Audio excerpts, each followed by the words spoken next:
Hello viewers, Flash Motorsport here and welcome to the Suzuka circuit.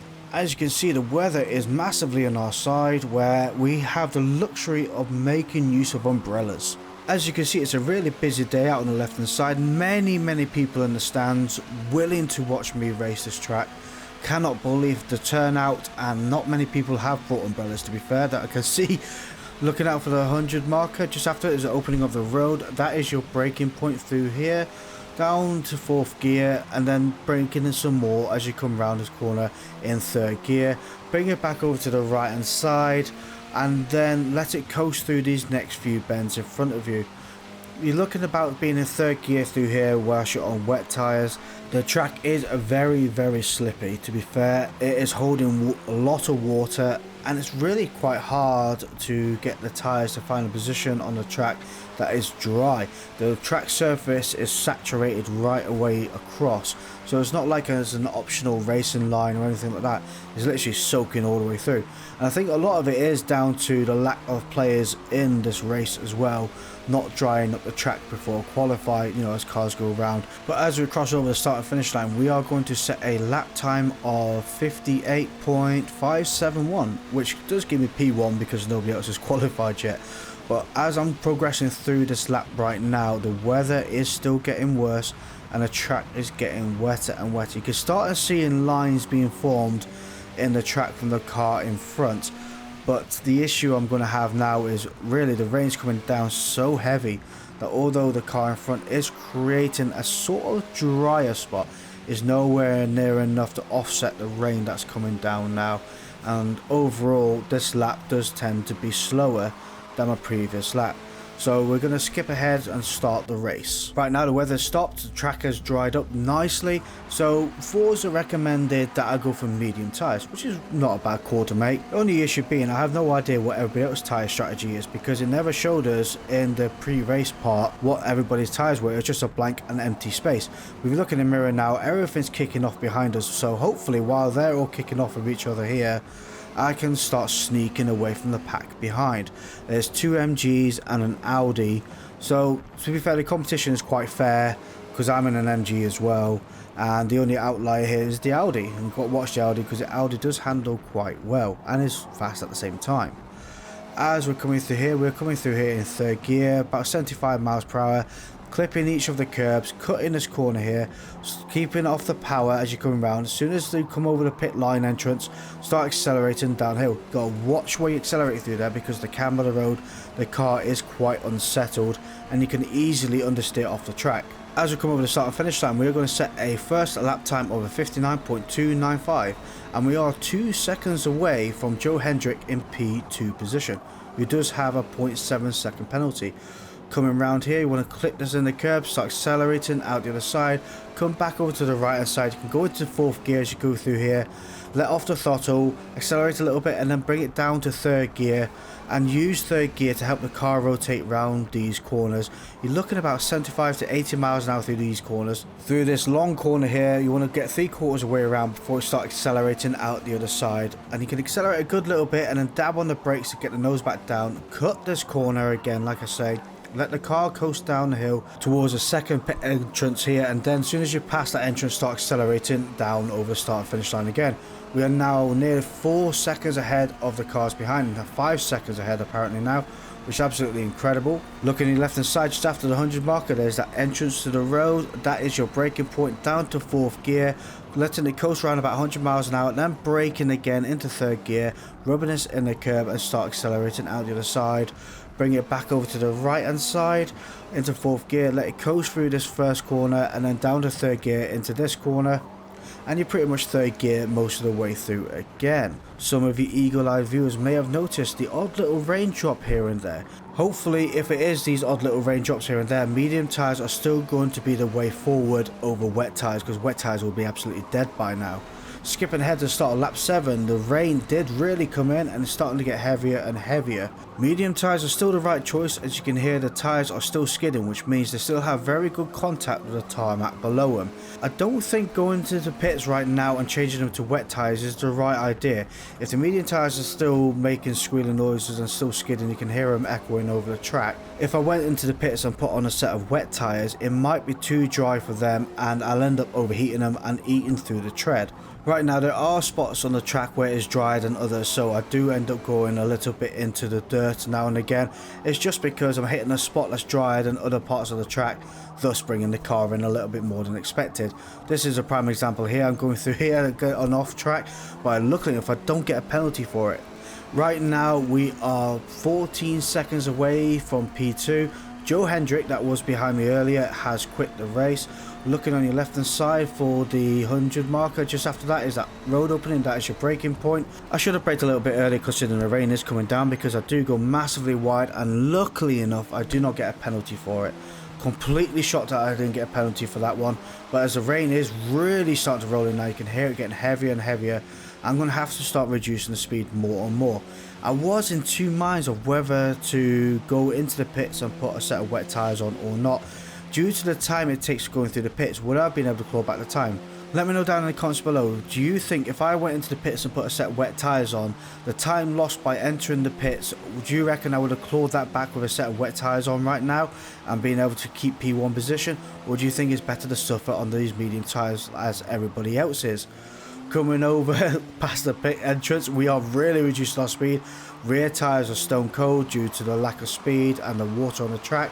I am slightly wheel spinning at this moment, trying to get the speed up to come over the start finish line. I'm 10 seconds slower than my previous laps. That's how much slower I am on these tyres. Front near side tyre has just come up with a minor warning marker. I am braking far earlier and far more cautiously coming through this track now. Trying to find a little dry spot to go through, but my tyres are worn. It is sopping wet, so trying to keep this car manageable, I'm going to have to really kill the speed through here. You see right now I'm doing a 55 miles per hour, really killing that speed off. Usually I go through these corners 75 to 80. I am going 20 miles an hour slower. 7 seconds already on my first split slower than I am on my previous laps. The rain is absolutely hammering down.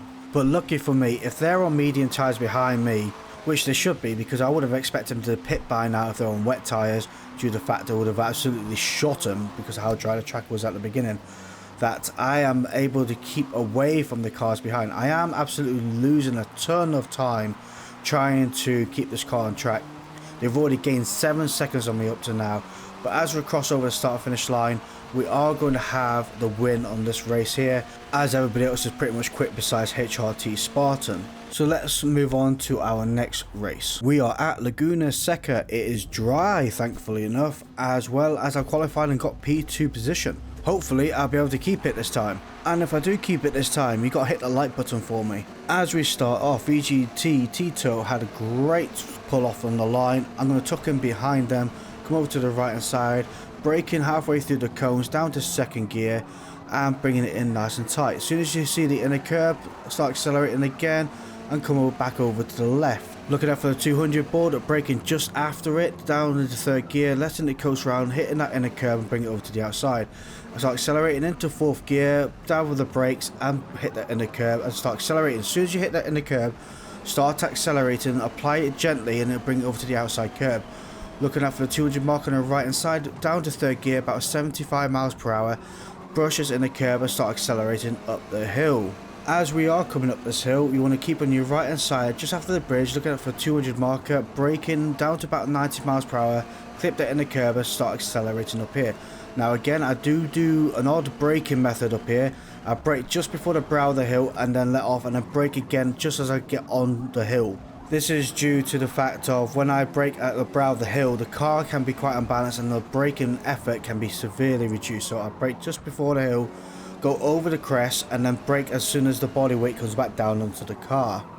VGT Tito is getting away from me here, and I do have P3 right up my trumpet. They do have a penalty, but they are quite close behind me, and having the Peugeot does make me quite nervous because they are going to be quicker through the corners than I am, but I am going to be quicker on the straights. The issue I have right now is they are in my tow. That means, although I'm going to be quicker, that means I'm going to make them quicker too. Braking down to second gear, bringing it on the inside. I'm going to take it nice and narrow and tight so I can get a quicker run out of this corner. Accelerating out, bringing it back over to the left hand side just after the 200 marker, braking a bit down to about 65 miles an hour. Coming out the corner, start accelerating and into fourth gear. Just after the 100 marker, dab of the brakes, bringing it in, clip that in the curb, and as soon as you clip that in the curb, bring on the accelerator and out the other side. I am slowly getting away from the car behind, looking out for the 200 marker, braking down to third gear, about 80 miles an hour. I'm doing it now, and off the power, letting the car slow down on its own accord, and I can get up this hill nice and tidily. Looking out for 200 marker, braking a little bit in third gear, 90 miles per hour, got that just right, and up the hill we go. Again, I do the braking method, brake just before the brow of the hill, let off, and then brake as soon as I come back onto the hill, down to second gear, through the corkscrew, trying to maximise the track limits here. Keep on the darker part of this track here, is much quicker, into fourth gear, rub this in the curb, as soon as you rub in the curb, start accelerating, back over to your left, braking down to third gear, rubbed in the curb, and as soon as you rubbed in the curb, start accelerating again. Looking out for the 200 mark on the right hand side, braking down to second gear and coming up over the start of finish line. Go a little bit wide there.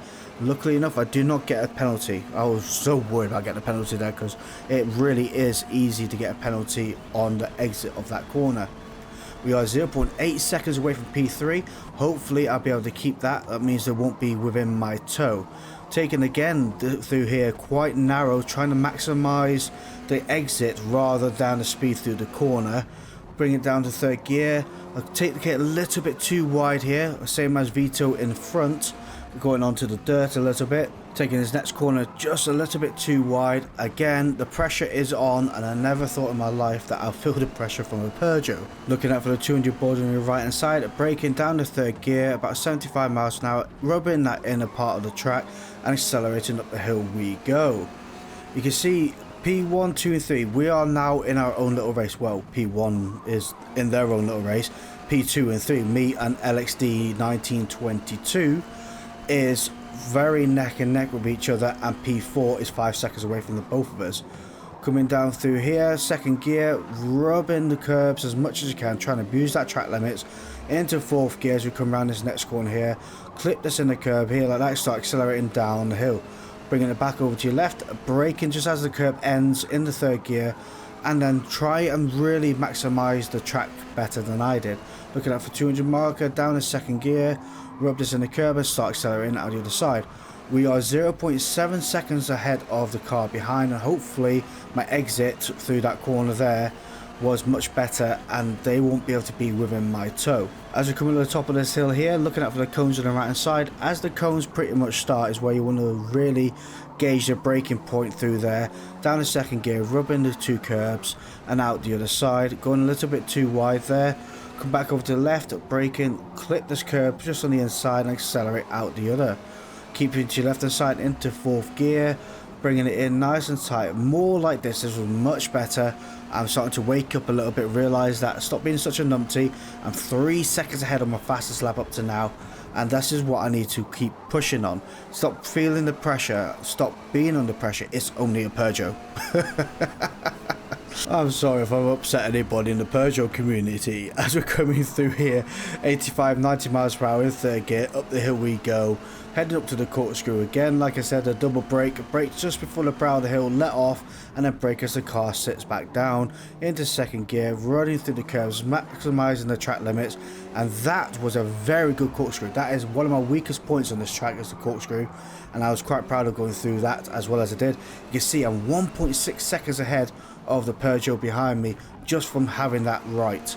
That is a huge time saving. Looking on the right side, 200 marker, braking down the second gear, rub this in the curb and start accelerating out the other side. VGT Tito is long ahead, 4 seconds. Now there's going to be no way, unless they do huge mess up, that I'm going to catch up 4 seconds. But that was my fastest lap by 4 seconds, a 1:31.629. That is a very good quick lap. Tyres are still holding up, which is really nice.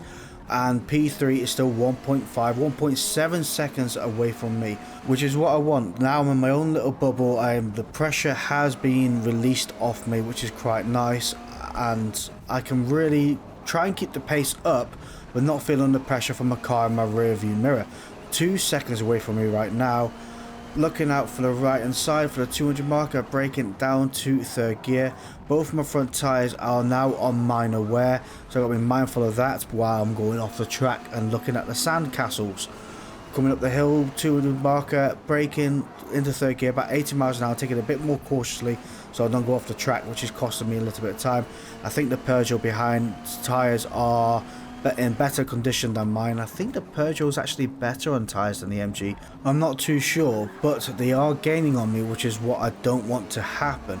Although they do have a 0.5 second penalty, I still want to be able to cross the line in position 2. Keeping on your left hand side, braking down in third gear, rubbing in the curb, and looking on your right hand side, braking at the 200 marker down to second gear, clipping this curb on your left hand side, and as soon as you clip it, start accelerating and power down the straight over the start and finish line. As we cross the finish line, VGT Tito is 6 seconds ahead and a 1.4 seconds ahead from the P3 position behind me. Thank you all for watching. Remember, I got the P2 position, got to hit that like button, don't forget to subscribe, and I shall see you all in the next video. Goodbye.